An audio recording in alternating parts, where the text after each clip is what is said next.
with is the question I always get is, what is the difference between a resume and a cover letter? Miss?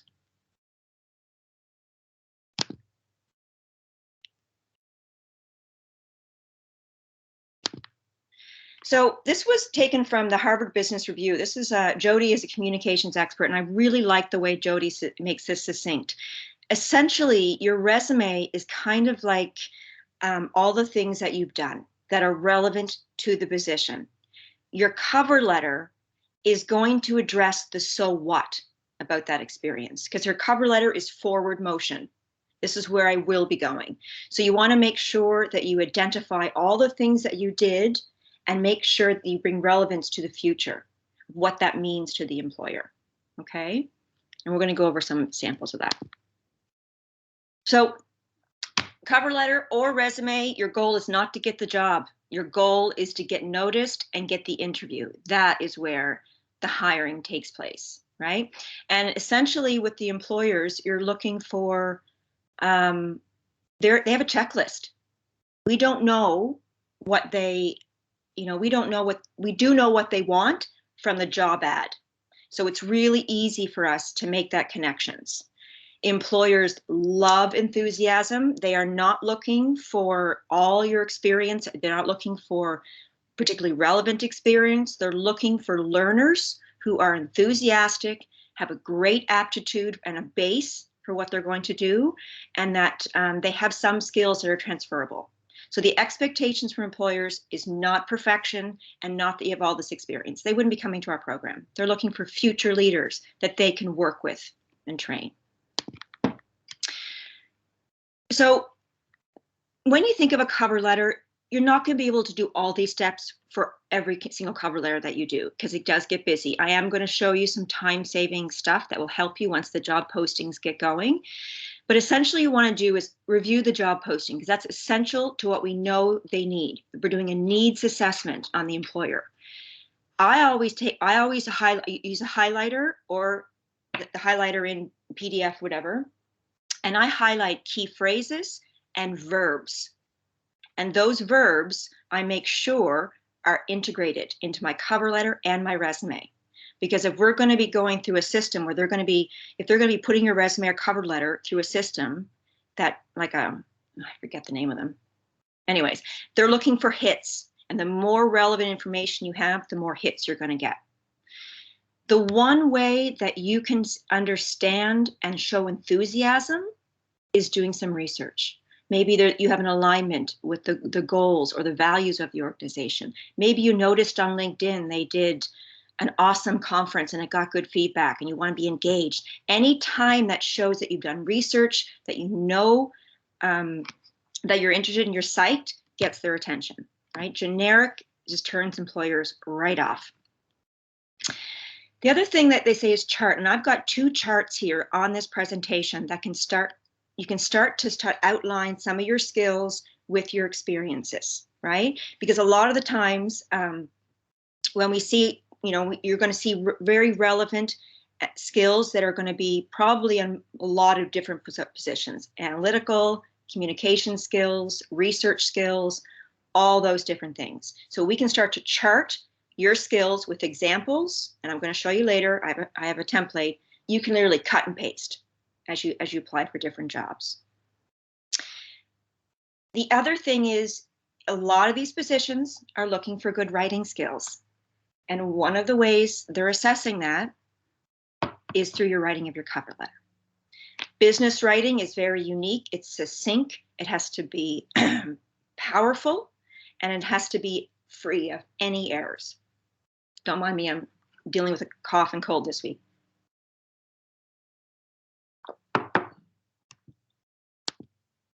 So here's an example what you'll start to see from a job posting. You're going to notice in the job posting that they usually have a little blurb about the company. They're trying to encourage you, right, to apply. Then they usually note the key responsibilities and then the qualifications. This is where some students can get stuck.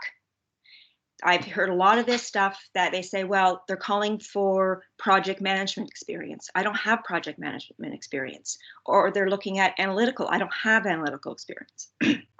This is the trick. I want you to look at what project management is. So you may not have had a position that you were project manager, but what are some skills that are important in project management? Anyone want to yell some out to me? Teamwork. Yeah, big time. Teamwork. What else? Responsibility. Yeah. Meeting deadlines. Yeah. Communication. Yeah. Leadership. Leadership, exactly. So you're looking for the ability to relate to a team, to lead a team, to understand the overall arching issue that you're dealing with, to do an assessment. You know, you're looking at making sure that the way that you work is effective, deadlines, your deliverables are quality and on time. So when you see a word that intimidates you, break it down. If you see analytical skills, what's involved in analytical skills? What's involved in problem solving? So just don't get hooked up on that. And if you do, connect with me, okay? So this is essentially the job ad.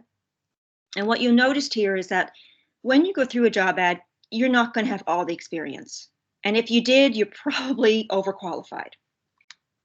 But you will notice when you look at the cover letter or the job ad, oh yeah, there's certain things that I align with, or that I have transferable skills in, or that I really want them to know that I've got. And this is where you'd highlight some things you want to make sure you mention, or the skills that you want to make that match with. This is what's happening on the employer side. And I'm sure a lot of you have been involved in some type of recruitment over the course of your career. When the employers get your applications, they have a checklist, and that checklist is based on the job ad. And if you've even gone one step further and done, say, informational interview with someone who might have worked there, or maybe a manager, you're even going to have more details of what they're really looking for. So that's essentially, they're doing an assessment. And what we need to do is give them top at least 3 things they need to understand about you in relation to that job. My printer hasn't been working all day, and now it's going to print everything. So just bear with me.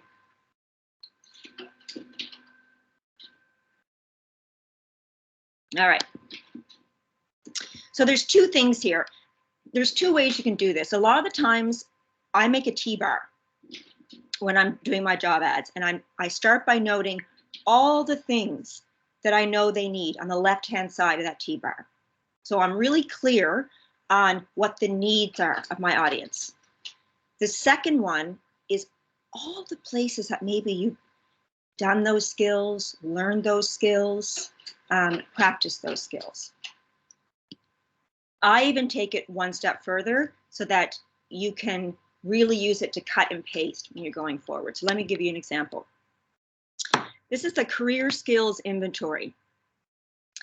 My suggestion for you when you're starting to manage your time and apply for these positions is start to note the skills that you're noticing throughout multiple positions. Because there's probably going to be about 5 to 8 that are pretty relevant and pretty kind of trend you're going to see in most positions. And I would start by, what's the first one? Like, let's say if the first one is project management. The next column, brainstorm. Whenever you've done that, maybe you did a project at school, a case, maybe you did a project at your work. You know, maybe you even just managed your, you know, sometimes even the international students getting here is managing a whole project. So what they're looking for is the transferable skills. And the second column can help you to see all the different areas where you've done it. Then the next column is maybe you choose one of those experiences and you flush it out. Excuse me. You know, you start with what was the situation? Give us some perspective. I'm going to give you an example. I worked with a student a while ago. She was applying for a position that was going to be a lot of presenting, a lot of public speaking. So I said, well, where's that experience come from you? And she said, well, I used to do presentations in my high school class. And I was like, great. So we got talking about it. The reality was she did daily presentations to the auditorium. So she missed that really pinnacle piece of information that gave me perspective on how intense that story was. We're not talking 15 to 30 students. We're talking 1,500 students. So when you're outlining your examples, make sure that you give them perspective, that situation, what was the task, and all the actions that you took. Employers are looking for your thought process, how you would approach something, even if it's not exactly what the job needs, doesn't matter. Like, for example, if you're applying to a research position and you have research experience, it doesn't matter what you researched. It matters how you approached it and what your results were.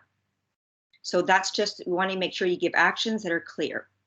And don't forget about the result. So many people forget about the wonderful result, and the result is proof that what you did worked. And when you outline your examples using the details of the actions and the results, you're giving them facts about you. You don't, there's no place to be modest here. You need to give them facts so they can make an assessment. One of the other most important things is that so what column, because your cover letter is really going to be addressing that. So the employers are looking at that and go, well, so what? What's that mean to me? All right, so you waitress for 4 years. What's that mean to me? So you want to make sure you connect it back so they understand. Some of these employers have never had any of the experience that you've had. Never worked varsity, never done varsity, never traveled the world, all of these different things. So they don't understand the impact sometimes. Any questions? You're okay out there? All right. Where to research? You probably know all of this stuff already from your use of technology. LinkedIn, the news, Google, and people are in the know. If you want to do a little bit of research organization, there's all kinds of different places. LinkedIn is probably your best, and people face-to-face and making informational interviews are really powerful. Informational interviews are not interviews for a position. They are meetings that you initiate with someone who you'd like to gather some information from, advice. You're at this career transition now, right? So maybe someone out there can give you some insight into that. And that will give you insight into different company cultures and what they expect. All right, writing it. Essentially, there's 3 main components. The first paragraph, why you're writing, and get me a hook, right? What's going to tempt me to read on? The middle paragraph is then taking those statements that you made in the first paragraph and flushing them out. This is really answering the so what question. And I'm going to give you a formula for the middle paragraph in a minute. The last paragraph, you're just kind of reiterating enthusiasm, thank you, next steps, right? Your last paragraph could really be a cut and paste and just implement and insert the particular skills or qualifications that you mentioned in the body. Structure is very similar to a very formal letter. You have the address of the employer, your letterhead, the address of the employer, 2 spaces, date, 2 spaces, the address. A lot of students use their headers from their resume on their cover letter, and it looks fantastic together because it shows, what's the word? They just look like they're meant to be together. It looks like a good partnership. I want you to just, can everyone see that? Is it big or small on your screen? Yeah, it's a good size. I want you to read both of them, the red and the green, to show you the difference in succinct writing styles. We have a tendency to want to barf all of our skills out. And then the writing can be really jagged and really hard to follow. So I'll read it out. That I'm a fast learner with great leadership skills. Plus, I have strong marks in finance and I'm good with computer software. An example of some of these skills is when I worked in the back shop for a little while. I'm going to be going on. It just gets so wordy, it's not succinct, and it's not giving me that punch. The next one was very succinct in what they were saying, and then move on to the next skill. I'm going to put this all on Brightspace, so you'll have it there for after, okay? So here's an example of a first paragraph. You know, what job are you applying for? And really referencing 2 or 3 things they need to understand about you. So that's the ultimate question when you're starting to think about what is it that I want to put on this cover letter. It's no sense giving them 12 or 5 or 8 skills. They're not going to remember that. Focus on the 3 things they need to understand about you. It could be skill. It could be a life experience that you've had that directly relates back. I've had students who applied to research positions in way up north Ontario, and it was all living remote in a tent. And she opened her cover letter with her love of camping in the outdoors. She got an interview right away. I can train you on the technical skills, but if you don't like the woods, I'm not hiring you, right? That's the first paragraph. I'm confident I can deliver excellent employment opportunities for Dalhousie's business student utilizing my ABC. And then also, this is a little bit of a hook. Read on, I'm passing sales targets. All right. The middle paragraph is the one everyone hates. It's the hardest to write, but once you get the hang of it, they do get easier. Employers do not like fluff, and they don't like language that isn't powerful and succinct with examples. Okay? You're answering that question, so what? You're looking for your accomplishment, and this is your opportunity to take your experience from your resume and create a narrative around it. Create a story, and that's what people remember. Okay? This is a formula for the middle paragraph. Skill statement, and which is essentially what is the powerful statement? What are you going to bring to the organization? And then back it up. You know, maybe you pick one example, or maybe it's a macro of all the things that you've done. Let me give you an example. So let's say your background is varsity sports, right? And you've been doing sports and teamwork since you were in grade 10. So maybe the point you want to make there is that if you're applying for a position that's going to be engaging in relationship management and people and that kind of stuff, your statement can be very strong. I've got over so many years experience interacting and engaging in multiple environments where I engage with people. For example, blah, blah, blah, blah. I'm done varsity athletes, blah, blah, blah. Right up front, it gives the reader an idea of what you're going to talk about, and then they'll look for the story, and then they want to look for the proof. Okay?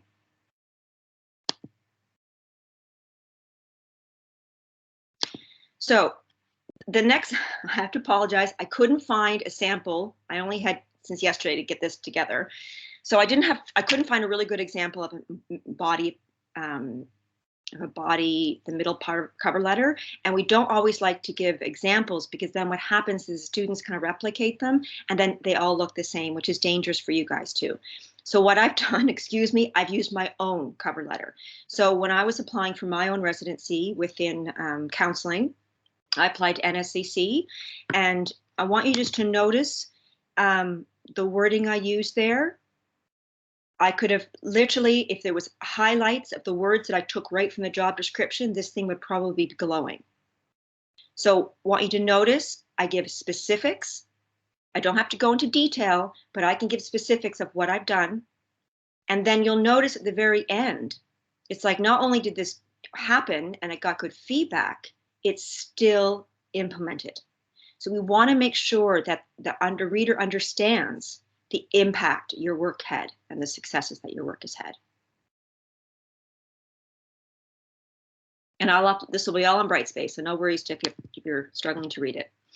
Last paragraph, reiterate, and something action-oriented, like to meet you, I look forward to, you want to make sure you're using the language that's going to solve their problems and not what they can do for you.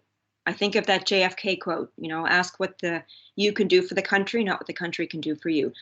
That's very, very, very relevant when you're creating cover letters.